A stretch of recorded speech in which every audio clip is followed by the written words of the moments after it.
Hello Year 8, I'm here to talk to you about a new GCSE option that will be available for you from September next year. The option is GCSE Classical Civilisation. So, the first question that many people have is, what is Classical Civilisation? Well, basically, it's a focus on the ancient civilizations of Greece and Rome. It involves the study of literature, of art, artefacts, archaeological sites, and the general ancient historical context. So on the right there, you can see a reconstruction of the Temple of Zeus at Olympia, and you can also see a reconstruction of the Forum Romanum, the centre of the ancient Roman world.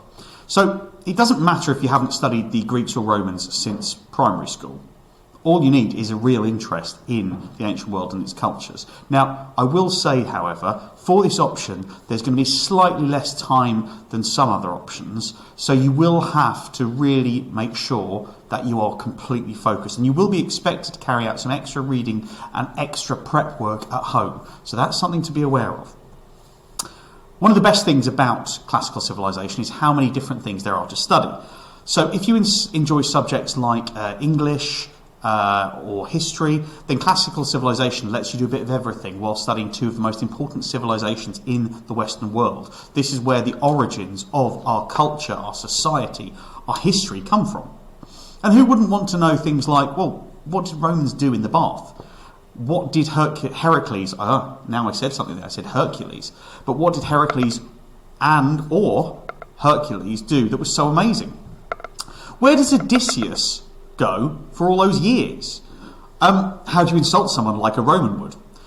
What did the Romans do with the sacred chickens? Why did the Romans have guard geese and not guard dogs? And how rude the Greeks were about their politicians. So there's lots of things you'll consider in GCSE Classical Civilisation. Now this is a breakdown of the course. There are two main sections to the course. Each of them is assessed by an exam of an hour and a half. The first unit is Myth and Religion, and in this unit you carry out a comparative study of religion and myth in the Greek and Roman world, and you use a variety of literature, visual and archaeological sources. And then the second unit we do is Literature and Culture, Roman City Life. You carry out one in-depth study and one related study of literature. So again, there's two exams, each worth 50% of the overall GCSE. So in Component 1, Myth and Religion, learners look at the role of religion in everyday lives for the Greeks and the Romans. We study temples, sacrifice, the afterlife, and it gives you a broad overview of religion in the ancient world. And it provides an opportunity for the study of a wide variety of material remains, including remarkable temples and works of art. So for instance, on the right there, you can see what is called a sarcophagus, which is a posh word. It's the ancient word for a large stone coffin. And on this Roman sarcophagus, you can see, well, wonderful, wonderful carvings showing the amazing work of Hercules. Not Heracles, because Heracles is the Greek name. Hercules is the Roman name.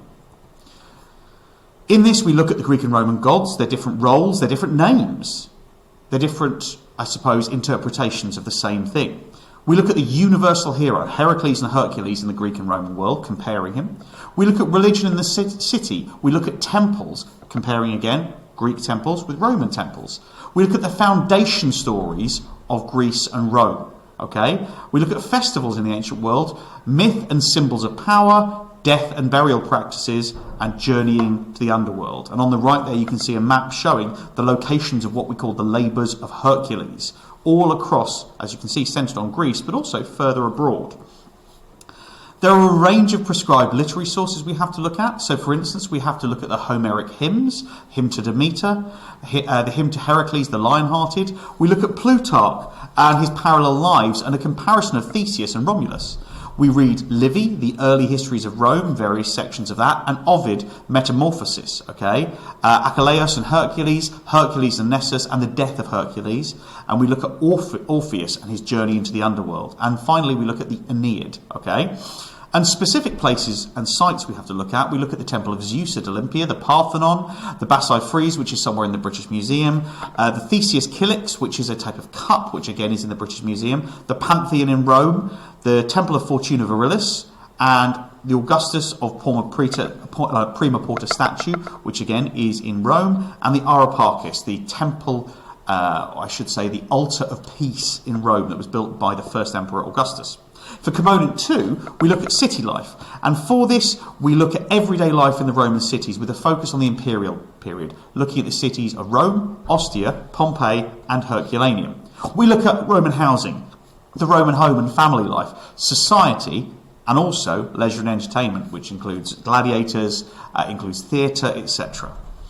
And so for this, there are specific sites we have to look at: the House of Menander, the House of Octavius Quartio, the Tomb of Nivolia Tyche, including the inscription on it, and the large theatre at Pompeii. At Herculaneum, we look at the remarkable House of the Wooden Partition, the Central Forum Baths. At Ostia, we look at the Insula of Diana. Now, insula is kind of a block of buildings. At Rome, we look at the Colosseum and the Circus Maximus.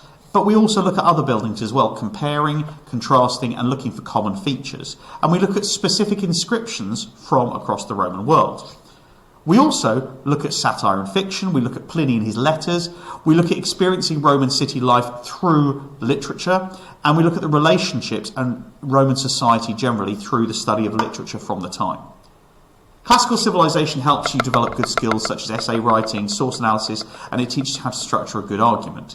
And it shows that you're good at thinking and evaluating, and that you have an interest in people and cultures from the ancient world. So if you have any questions, please contact me, Mr. Mayhew. There's my email address. Please let me know if you're interested. But remember, this is an option that will require you to go above and beyond and really push yourself. Hopefully, I'll be hearing from some of you.